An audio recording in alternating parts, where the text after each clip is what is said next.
Hello friends, પાણીપુરીનું નામ સાંભળીને જ મારા મોઢામાં તો પાણી આવી ગયું છે. બધાને ભાવતી જ હોય છે. તો આજે આપણે એનું પાણી બનાવીશું.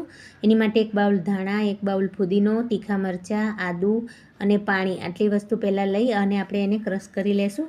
પછી આપણે એક મોટા વાસણમાં એને ટ્રાન્સફર કરી લઈ અને 2-3 ગ્લાસ પાણી નાખી અને પછી લીંબુનો રસ નાખીશું. થોડું સંચળ પાવડર, થોડું જીરું પાવડર અને થોડું મીઠું, થોડા લીંબુના ફૂલ. તમે ચાટ મસાલો જો એડ કરવો હોય તો બી કરી શકો છો, એનાથી એ સરસ ટેસ્ટ આવે છે. પણ આ એકદમ બહાર જેવું જ બનશે. તો પછી એનો મસાલો આપણે જોઈ લઈએ. ઠંડુ કરવા પાણીને મૂકી દીધું છે.